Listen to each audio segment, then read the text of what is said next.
Under the dim glow of the dark sacred dragon's aura, the entire arena seemed to fall into silence. Power pressed down like an invisible mountain, crushing breath and will alike. At that moment, Long Xiaoyao stood at the very center of the storm. As a level 99 limit Douluo, his presence alone was enough to make even seasoned powerhouses instinctively lower their heads. And yet, when he raised the dagger in his hand and brought it toward Huo Yuhao's chest, the blade stopped, less than an inch from the heart. That pause lasted less than a heartbeat, but within it lay an entire lifetime of hesitation, regret, and contradiction. Few people noticed the subtle change in Long Xiaoyao's eyes. Fewer still could understand what that hesitation truly meant. To outsiders, this was merely a mission, the Holy Spirit cult hunting down a dangerous seed before it could grow. To Ye Xishui, this was vengeance. She had been injured, her dignity challenged, her authority shaken, and Huo Yuhao stood at the center of it all. If she were ever to learn the full truth of that night, she might sneer bitterly and say that Long Xiaoyao was obedient on the surface but rebellious at heart, that he dared to spare her greatest enemy while claiming loyalty to her cause. But the truth was far more complicated than betrayal or mercy. From the moment Long Xiaoyao accepted the task, this pursuit had already deviated from the path of a simple execution. He came not as a butcher, but as an examiner. The torture known as 9 cuts and 18 holes was cruel enough to shatter most cultivators' minds, yet precise enough to keep the victim alive. Every strike, every slash, was controlled down to the smallest fraction of force. This was not rage unleashed, it was restraint disguised as brutality. On the surface, everything made sense. Ye Xishui claimed that her injuries were caused by Di Tian, and that Huo Yuhao was protected by Di Tian's influence. Anger redirected is still anger, and for a man who loved her as deeply as Long Xiaoyao did, transferring that fury onto Huo Yuhao was the most natural reaction in the world. Ye Xishui's judgment was cold and clear. If Huo Yuhao lived, he would one day become the greatest threat to the Holy Spirit cult. A threat not of speculation, but of inevitability. From the perspective of the cult, Huo Yuhao had to die. Yet from the very beginning, Long Xiaoyao never truly intended to kill him. When the phantom image of Muwen appeared, everything became painfully clear. That figure was not merely a memory, it was a wound that had never healed.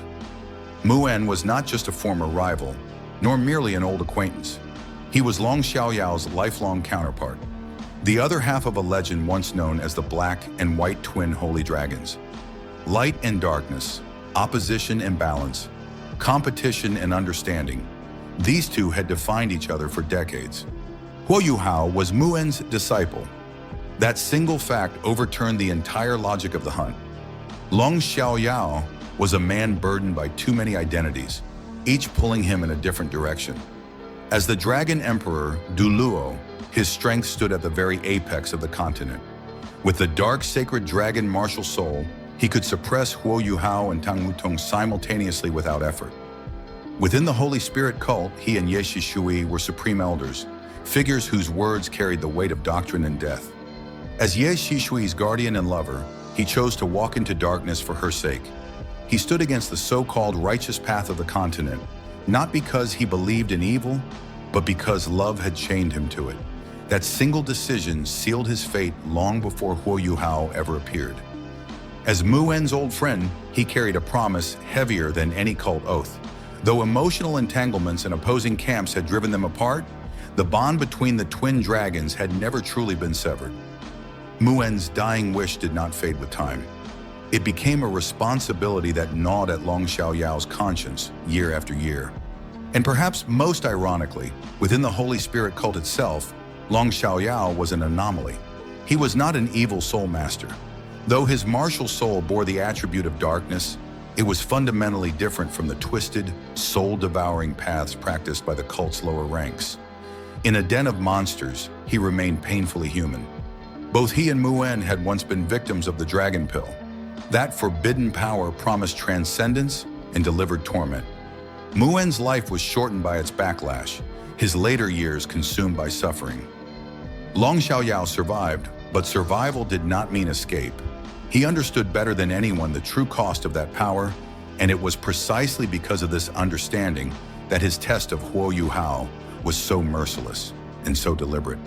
Long Xiaoyao could never be neatly categorized as good or evil.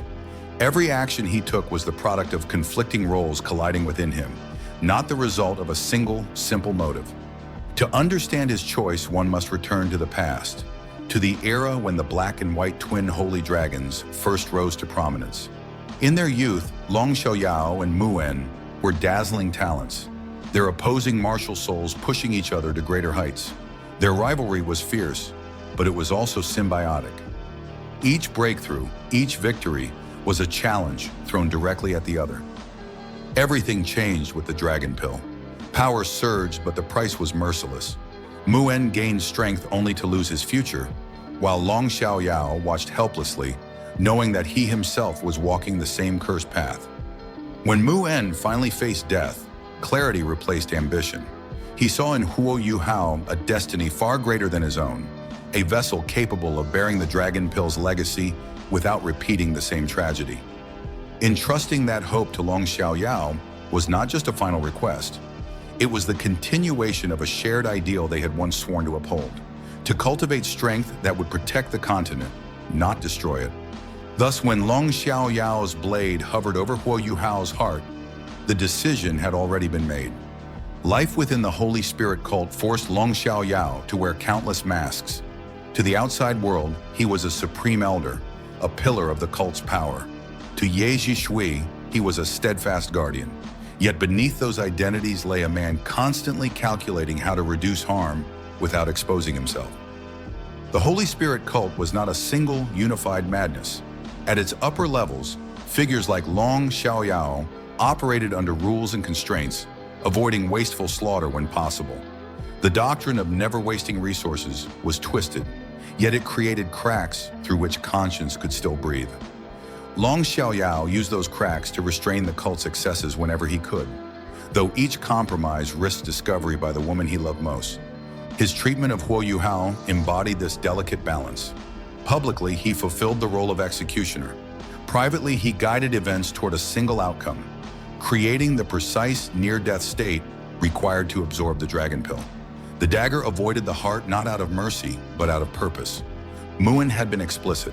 The Dragon Pill demanded total exhaustion of soul power, physical strength, and spirit, without resistance from the heart.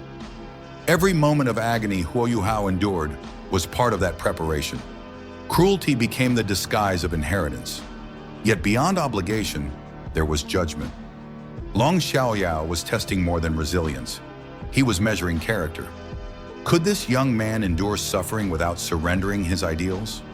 Could he bear power without losing himself? Huo Yuhao's unwavering will, his readiness to sacrifice himself for others, answered those questions without words.